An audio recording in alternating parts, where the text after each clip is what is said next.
What you see here is probably something that nobody did since the 1840s. I am charging the original whole flintlock breech loading rifle from its original combination flask.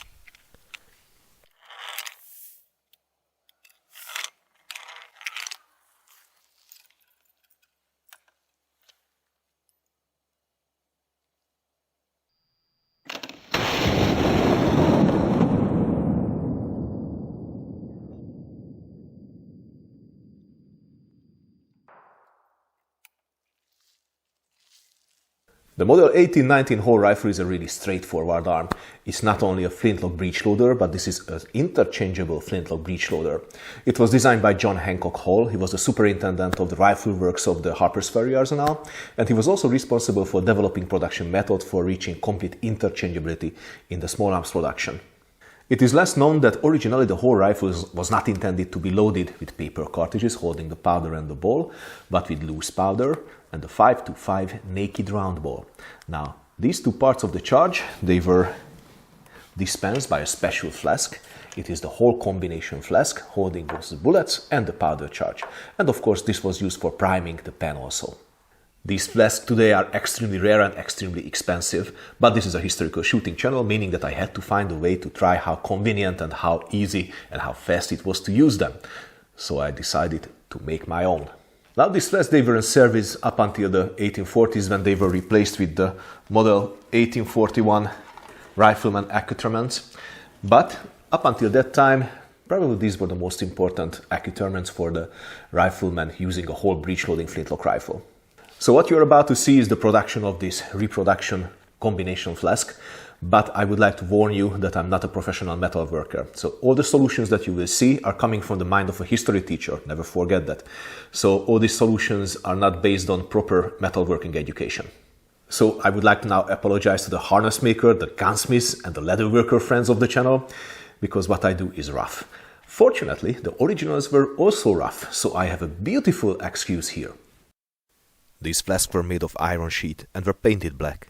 They never had a good reputation among the users. They held approximately 8 ounces of powder and 18 round balls. Everything here is built from scratch, mainly from material that was left over from the renovation of my house. So the cost of material is close to nothing. But the invested work hours now, that's significant. I had been working for 5 days on this flask, but I'm pretty sure that a professional metal worker can do it much faster. The first part of the video is covering the creation of the internal mechanism, the working internal mechanism. Enjoy! But before we go on, let me thank you for your support. Your donations through Patreon are vital for keeping the channel quality high. Don't forget that if you support us on Patreon or on History of Weapons and War platform, then you will be able to receive additional content, exclusive content. So ladies and gentlemen, if you like what I do, then please like, share, subscribe, follow, comment. They will help the channel to grow. Thank you very much again. The procedure started with some good old-fashioned reverse engineering. The size of the flask is known from the details shared by the auction houses, and the images available on the internet offer a good chance to get the exact size and shape of the parts. I started with redrawing the top and all its parts.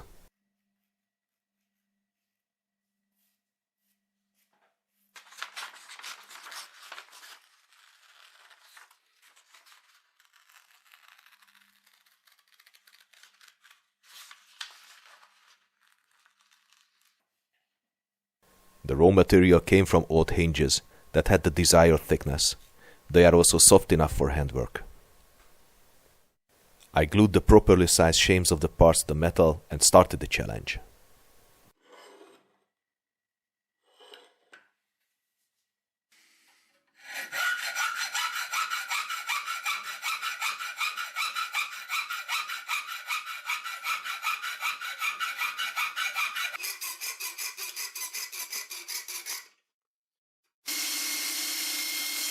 The belt grinder is probably the best help you can get for all the project parts.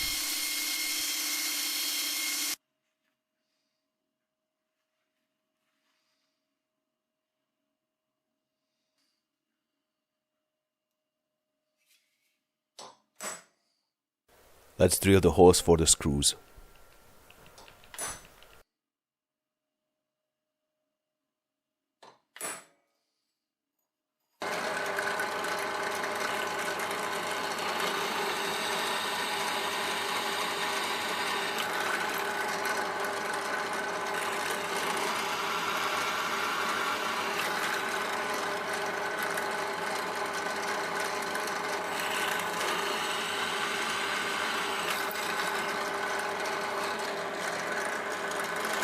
Now come the two large holes for the bullet dispenser and the powder dispenser.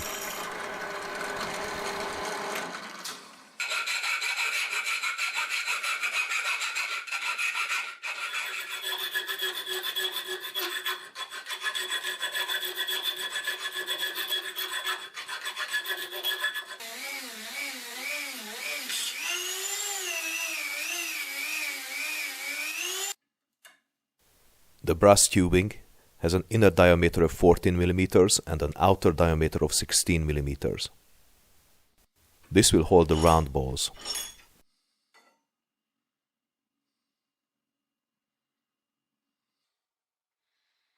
The powder measure spout is made from a 4570 spent case.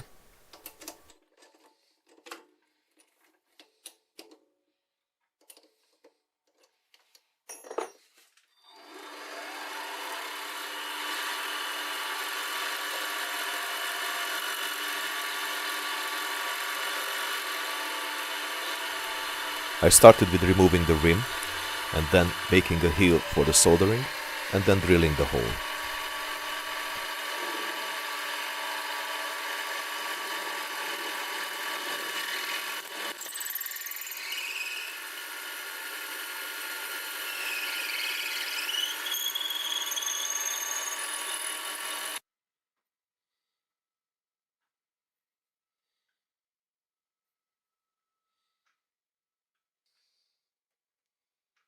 Let's tap the holes for the screws. They received M4 threads.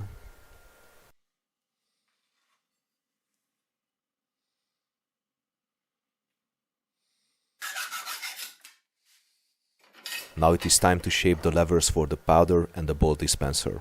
Let's start with the powder dispenser.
The lever for the ball dispenser is a bit more complicated item.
Let's do a bit of forging, because this has a 3D shape.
Let's give them a bit of automatic polishing.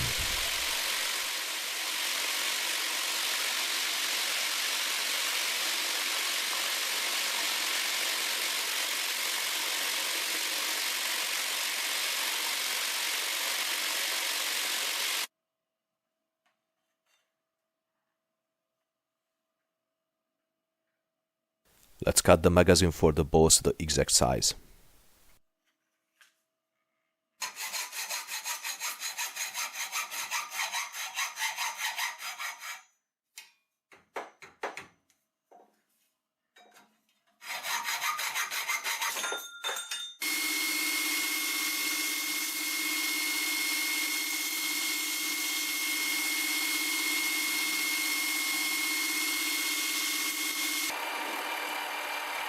Now I'm turning a slightly oversized plug to close one end.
Now I'll be cutting the hole for the separator of the ball dispenser lever.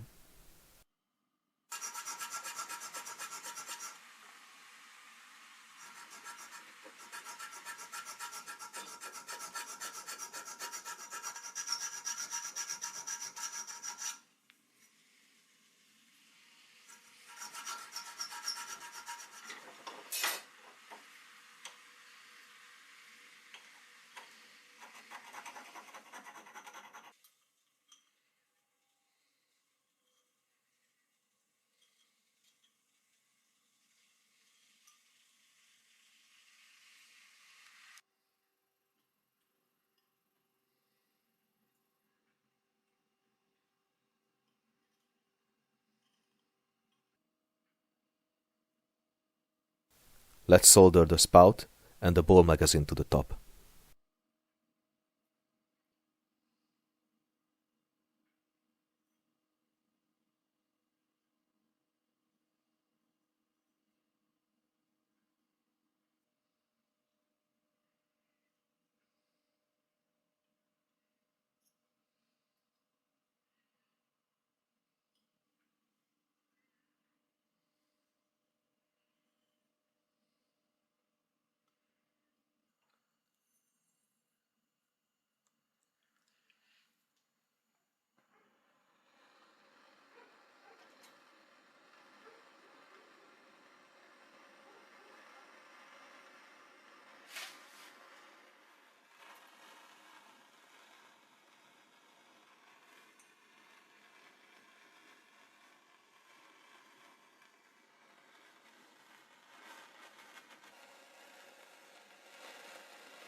And it works. It will just need a spring.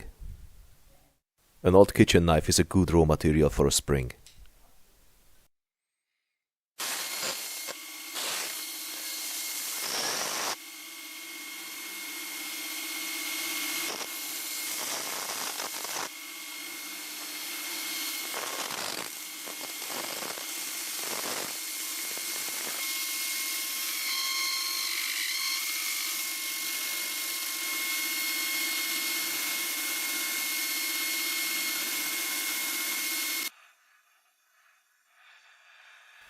Before being able to shape the steel, you have to anneal it. Heat it to red hot and let it cool on room temperature.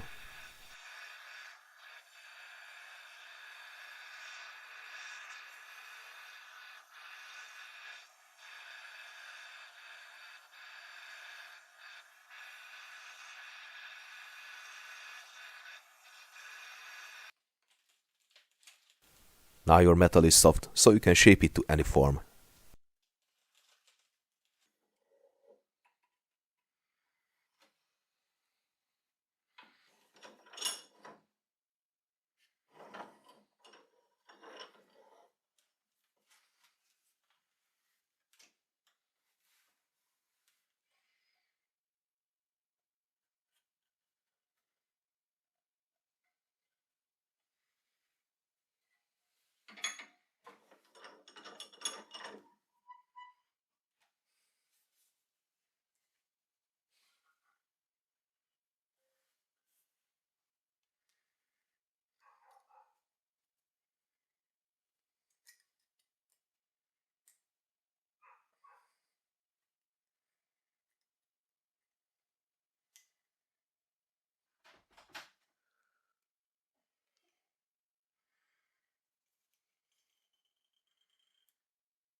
After shaping, we have to reharden the steel.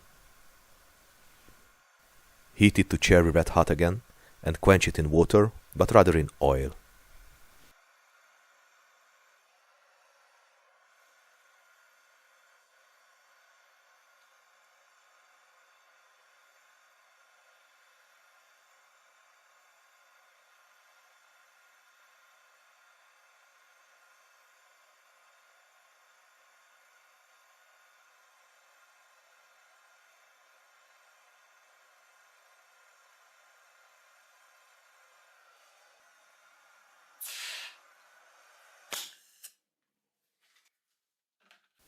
Now your spring looks like it's ready, but now it is brittle as glass, so we have to temper it to give it toughness and flexibility. Tempering is quite easy if you have a lead furnace that has an adjustable thermostat. Heat the lead to 600 Fahrenheit and immerse the part for 5 minutes. Check the temperature often during this process to keep it in level.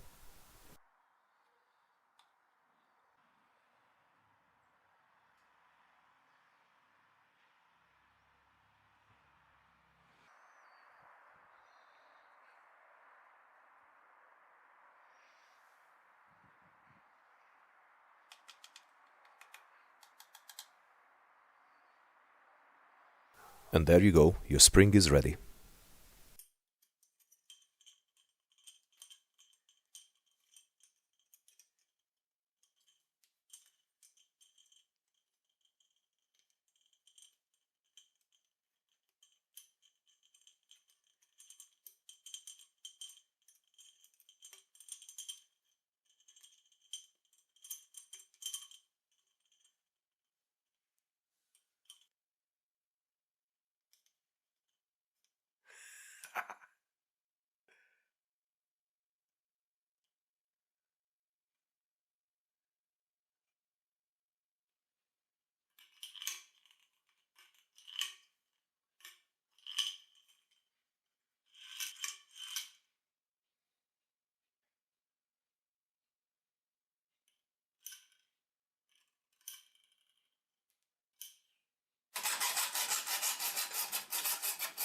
Let's finish the valve for the powder dispenser.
Now I'm turning the axis of the valve from a steel rod.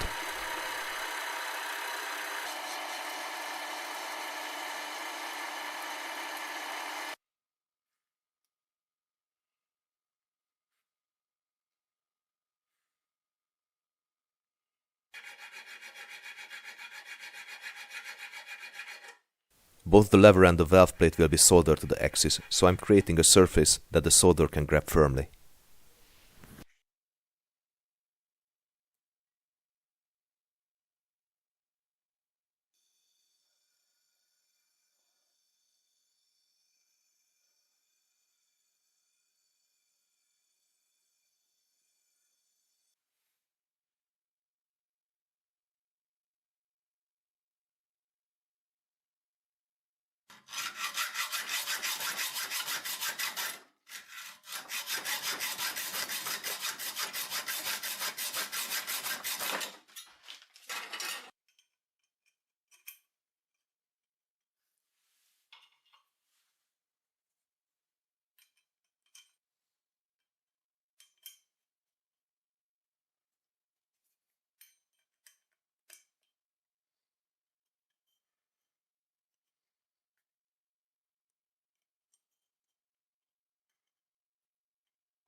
So ladies and gentlemen, the internal mechanism is ready.